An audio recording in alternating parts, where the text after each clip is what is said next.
Hello, Reformers, and welcome back to Enderal. Now, when we left off, we had just completed a side quest, and I do apologize for skipping some of the dialogue, because, well, technically it wasn't dialogue, it was just reading some research notes, but the thing with that is that initially I thought to myself, okay, it's just going to be some technical jargon, and there wasn't really going to be anything in depth, and I thought that maybe there would be something else that I could pick up or whatever that would actually add to the story. And then when I realized that there was actually story, I had already begun reading from that point, and it just didn't really work. So my apologies for that. It really, I kind of feel a bit bad about that, to be honest, because it would have been cool to see what actually happened with the fellow's grandfather, but obviously we kind of got the gist of it, but it would have been nice to have the full experience, I suppose. So that will not happen again. That will not happen again. I will do a much better job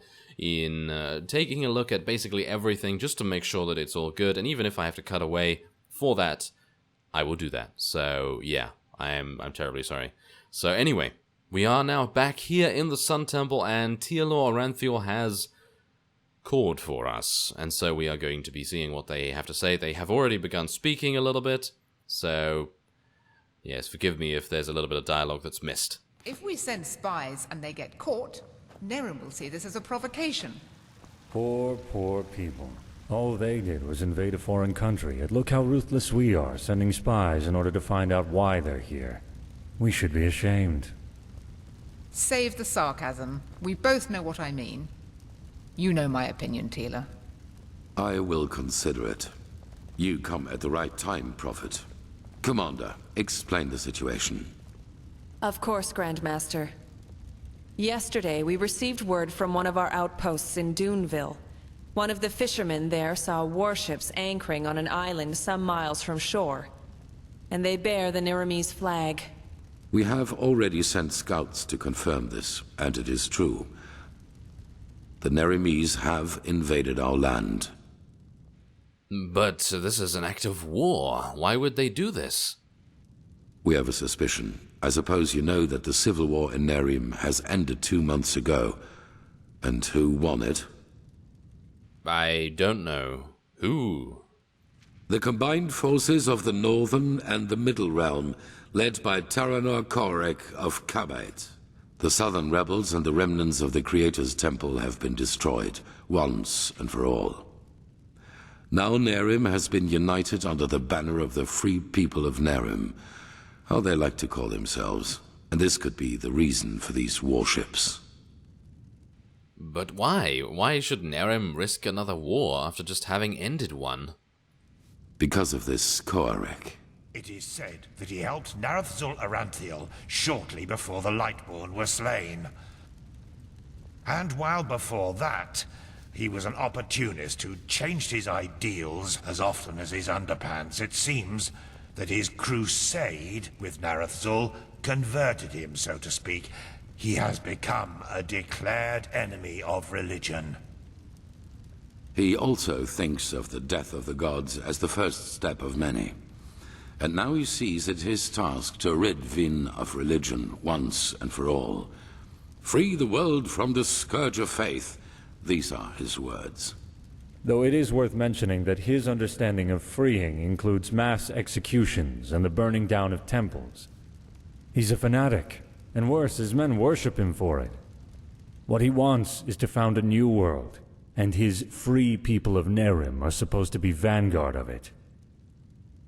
Well, isn't this pretty much the same thing your order once stood for? A world free of religious thinking?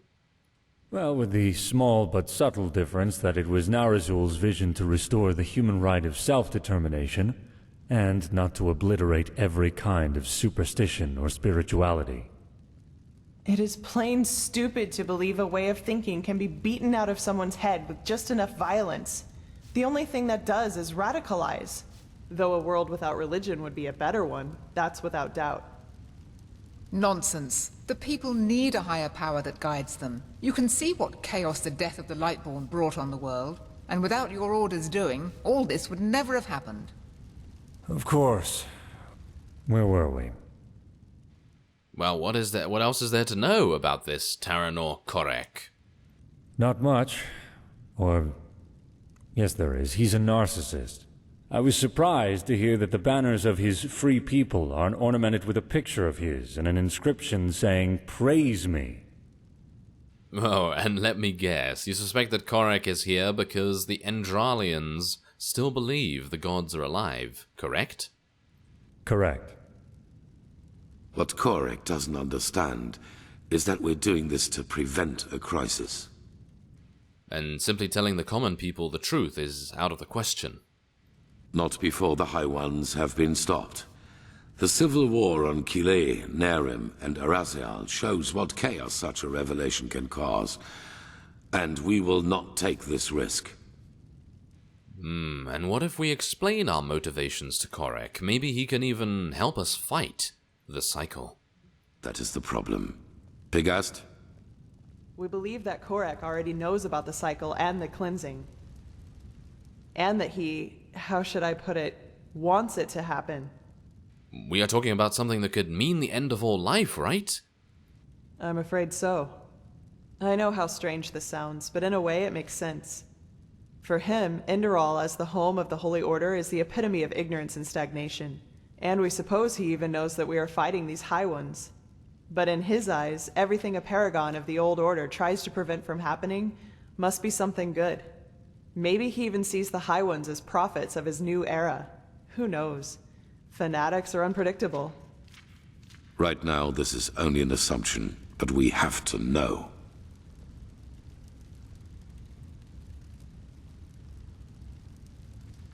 Yes. We have to know. We have to know what? Continue. Continue. Continue. Continue. Yes. That's a reference. Anyway, let's speak to him. This person is busy. Alright. Okay. Well, I guess I just have to wait a little bit. Maybe. Right now, this is only an assumption, but we have to know. Okay, so basically, yes, what I did was I went away from the table, and now I ran back, and now he's talking to me from all the way over there, so hopefully I'm going to regain control of my character soon, and then we'll see. Anyway, in other words, we need to spy on the Nehrimese. Yes. Do you know what a silver plate is? Plate made of silver? No, we're not going to say that. Well, I'm going to... I'm going to say, if you're talking about these relics from Arctwend, yes, I have read about them. Good. Then you know that they possess the power to transfer sound from one plate to the other. Our plan is to place 2 of the plates in their camp. That way we can sound them out without risk. And you want me to do this placing, don't you? You, Firespark, and the mercenary, Dalvarek. However, you cannot travel to the island by ship. That would be too conspicuous. We found out that the Pyreans had some kind of underground transporting system. Under-trains, that's what they called them. These trains connected the most important regions of the realm with each other, and thus probably also the temple on the island where Korek's ships set anchor. If we can manage to find one of these trains, we could use them to get right to his camp. And, as it happens, we have information about a Pyrean temple in the Crystal Forest. One that is still intact enough for us to find a way into one of these trains. The Living Temple. That's how you call it, yes. But enough of the chit-chat. First of all, we need to find the gem that is used to open the gate of the temple. And I have a guess where we could find it. A village called Fogville, not far from the Whisperwood. Right. Right. Fogville, everyone. Yes. Didn't I just go there? Yeah, of course. Good. When do we set out? As soon as possible. Joseph the mercenary has already traveled to Fogville, and you should do the same. I will meet you there. So we are talking about accomplished facts, or what? It is the only way. I'm sorry, Natara. Prophet, I'm counting on you. Find out why Korek is here. Well, I will do my very best, Tealor. Thank you very much for briefing me and saying things, and it's all great. Anyway, Fogville. Yeah, I couldn't be more happy, could I? Okay, well, it seems as though we're gonna have to take a Myrad once more, and hopefully I will not experience any more crashes, because unbeknownst to you, I experienced 2 crashes. Yeah, 2 crashes during this entire thing, so I'm gonna save often, as we do. And I'm gonna need to find out where I need to go. So, the Myrad Tower near Fogville, of course.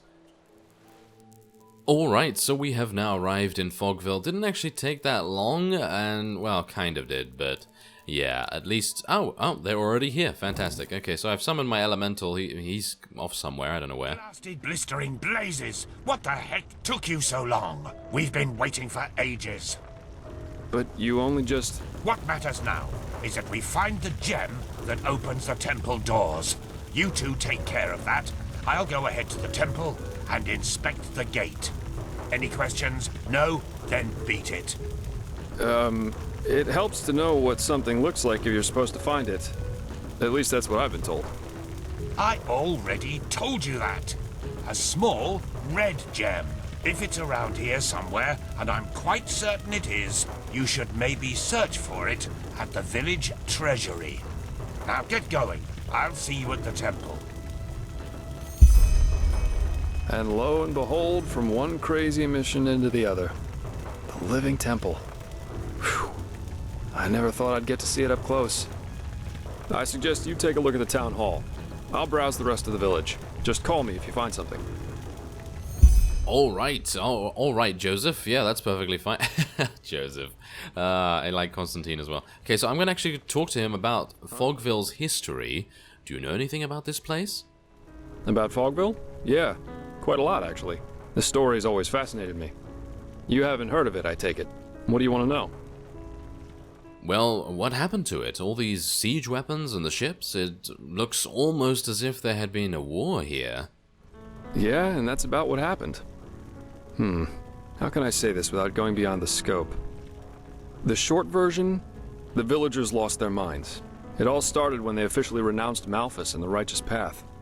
Then, more and more travelers started disappearing, and surprisingly, a lot of their corpses were found close to the village, dumped in the forest like slaughtered cattle. That was when the Order couldn't ignore this issue any longer and sent a division of guards to end the madness, whatever that's supposed to look like. But when these guards arrived, they were greeted by frenzied villagers, who were armed to the teeth and jumped on the guards like rabid dogs. Most of them were killed, but one made it back to the temple. Well, and that's almost the end of the story. When the guards returned, they were almost the size of an army, but still the villagers charged right at them. You can imagine the result. Wow, okay. So was it found out if and why the people from Fogville killed these travelers? Yes, it was. It turned out they sacrificed them. Later, when the Order searched Fogville for what could have caused all this, they found a hidden hexagonal room in the temple, which looked like the Fogvillers built it themselves. It was strange. There were exactly 6 paintings, one on each wall, and they all depicted unholy scenes, whatever that may mean. Anyway, it seemed that the travelers were sacrificed there. Heck knows why. Wow, how the heck can a bunch of farmers and hunters defy a division of the guard? As I said, they were mad, and this is also how they fought, regardless of the consequences. Plus, this place isn't exactly easily charged. Just look at all the walls. It's almost a fortress. That is true. That is very true. And is there some kind of explanation for all this? Well, the most common one is the proximity to the Whisperwood. We all know what these spores do to the human mind. So maybe unfavorable winds over several moons? Who knows? At least that's the official explanation. Some conspiracy theorists see a connection to the Butcher of Ark. The Butcher of Ark? You're talking about that serial killer, Jael Tannerson. Exactly. Strange guy, to say the least. You know, shortly before he killed himself, he left an autobiography. And even though the Order officially forbids owning it, there are collectors who established an entire cult around that Tannerson character. There's a lot of speculation going on about this entire myth, and some of it's quite bizarre and morbid, if you ask me. Anyway. Wow. Thank you very much, Joseph. I mean, Jespar. Yes, exactly. Okay, so we're going to go into the town hall and see what's going on. I'm going to be a little bit wary here, because usually when I go into these things in abandoned towns, there's some huge enemy that wants to kill us. Who's that? Are you a person? Are you a person that wants to kill me? I have a feeling you are. Yes, you are. Okay, so I am... Wait a minute. I'm going to use my focus real quick, and then I'm going to get my elemental. And wow, we have a lot of enemies here. Yes, we do. We do have a lot of enemies. Okay, so it's actually not bad because these guys are going to die pretty fast. What is that? What is that? Oh. Oh, no.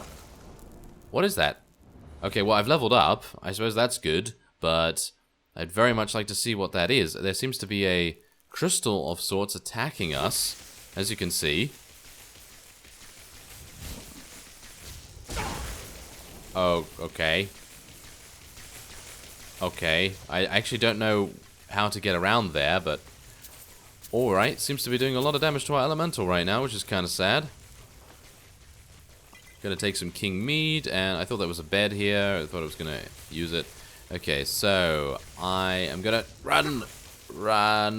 Oh no.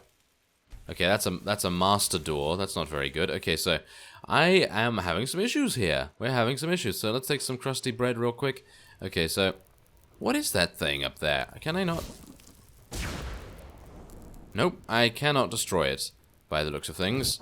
And it does a lot of damage. So I'm pretty sure I'm gonna die if I try to charge at it. But I'm gonna have to do that, don't I? Maybe. Well, there's a health potion. Oh, a firebolt rank 3? Was that rank 3? Wow, that's pretty nice. Okay, we'll take those coins as well. And we'll take a little bit of... yes. Okay, let's go. And I almost died. I literally almost died. Okay, so... I'm going to wait here for a little bit until my health restores itself. Okay, I think that's as much as we're going to get, so let's try and... There you go. A petty soul gem. That was it. A petty soul gem dealing that much damage. Really? Come on now. I cannot believe that. Okay, well, yeah. I can kind of believe it. Anyway, let's take that fine leather hood, and we'll search the dresser as well. There doesn't seem to actually be anything here, though. And I need to get into... okay, so there must be a key somewhere. I can assume. I can assume there is a key. Because this is a master door and there must be a key somewhere, so... Wait, is there... Is that a door? Oh, what's that? There seems to be a... Ah, here we go. Okay, this is where the key's gonna be, most likely, right? No? No. Okay, apparently not. Okay, so I have no idea where to go and what to do. Ah, here we go. This might be the room with the key in. I'm hopeful. Anyway, there's a broom. There is a broom and a very creepy looking thing. There's a sleepy place. Yeah, that's what it's called, sleepy place. We've got some maces, an iron claymore. Silver in the chest. No, that's not going to be it. Okay. It seems like I'm gonna need to do a little bit of searching, but they wouldn't have put you here without a way to get into the door. So, what I'm gonna do is I'm gonna end this episode off here, and next time I will have hopefully found the key, wherever it may be. I'm still attempting to find it, but yes, I will have found it, and hopefully by then we'll be able to enter the door. So I thank you very much for watching, and I will see you next time.